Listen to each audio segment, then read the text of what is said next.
Etilux est une entreprise familiale qui a été fondée le 5 octobre 1972, donc on a fêté nos 50 ans l'an dernier. Elle a été créée par Didier Braun et elle a été transmise en décembre 2019 à son fils Olivier Braun. Alors Etilux, étiquette de luxe. Donc au départ, l'activité première, et qui est toujours le core business, c'est l'étiquetage. Tout ce qui est étiquetage et marquage. Donc vous êtes une entreprise, vous avez besoin d'étiqueter, d'identifier un produit ou aussi une personne à travers un badge. Eh bien on va trouver la solution qui convient. Ça c'est l'activité première. Et puis Didier Braun, le fondateur, était un homme de réseau. Et donc lui, il a fait plein de contacts et il a saisi, en entrepreneur qu'il est, une série d'opportunités pour diversifier l'activité de l'entreprise. De l'étiquetage, on est passé aux adhésifs et produits d'emballage. Le point commun, c'est la colle. De l'étiquetage, on est aussi passé à la traçabilité. Et puis aussi, à travers les contacts fournisseurs, il y a eu finalement un pôle audiovisuel qui s'est développé avec l'installation au départ plutôt de salles de projection, notamment dans les universités, mais aussi dans les entreprises. Aujourd'hui, beaucoup plus la visioconférence et ce qu'on peut voir dans nos entrepôts aussi, la signalétique lumineuse. Alors on est une cinquantaine de personnes aujourd'hui. On a une dizaine de commerciaux qui visitent nos clients au quotidien, répartis sur l'ensemble du territoire et les pays limitrophes.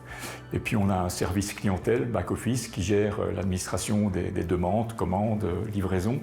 On a bien entendu aussi notre entrepôt, géré par nos magasiniers. Et puis on a les services classiques dans une entreprise, la comptabilité, le marketing, l'informatique. On a aujourd'hui à peu près 4000 clients.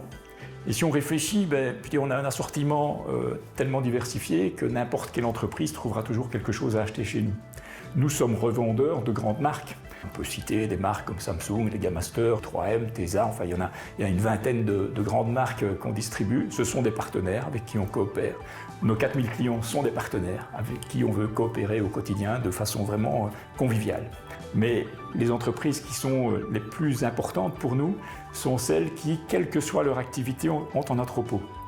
Pourquoi? Parce que si elles ont un entrepôt, elles doivent identifier des biens, elles doivent les emballer, elles doivent les tracer et elles ont de toute façon, comme toute entreprise, besoin aussi de communication, d'affichage dynamique peut-être dans l'entrepôt, mais aussi certainement dans une salle de réunion, de la visioconférence ou d'autres choses. Et on peut y associer le monde médical parce que finalement c'est aussi un lieu où il y a une forte rotation, non pas de biens, là, mais de personnes chaque jour. Et donc c'est une notion qui est assimilable aussi en termes d'identification, qui est nécessaire, de traçabilité.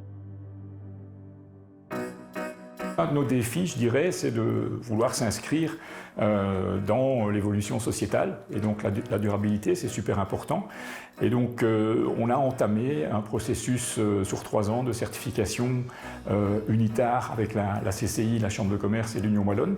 Et donc on a rentré un plan d'action avec 10 actions pour cette année-ci.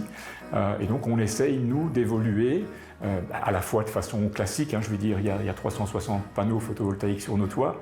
On a installé l'an dernier 10 bornes électriques de recharge de notre flotte de véhicules qui évolue vers l'électrique.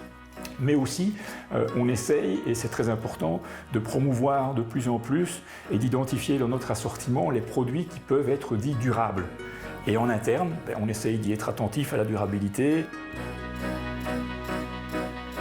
Alors notre challenge, c'est d'abord et avant tout, je dirais, comme toute entreprise, en interne, d'améliorer notre intelligence collective, donc de travailler mieux ensemble, plus ensemble. Je l'ai dit, la force de notre entreprise, sa valeur ajoutée, c'est vraiment la complémentarité de nos 4 activités. Et donc d'améliorer notre intelligence collective à travers des formations, à travers des nouveaux outils, à travers l'évolution de nos process. Ça, c'est un des défis. Après, il y a les défis de marché aussi. Bien entendu, comme beaucoup d'entreprises aujourd'hui, on est confronté aux crises successives, sanitaires, énergétiques, la guerre en Ukraine et ses conséquences, etc., des retards d'approvisionnement. Donc c'est de parvenir à trouver les bonnes réponses et à garantir la pérennité de l'entreprise dans cette période un peu plus chahutée. Ça passe notamment aussi par une redynamisation de nos exportations. Etilux a été assez tôt exportatrice, ça a représenté pas mal de parts de chiffre d'affaires, aujourd'hui un peu moins, mais voilà, historiquement on était essentiellement avec une exportation orientée revendeur, donc intermédiaire de vente, et on essaye maintenant, par cohérence avec notre succès sur le territoire belge, d'aller voir les clients finaux juste de l'autre côté des frontières.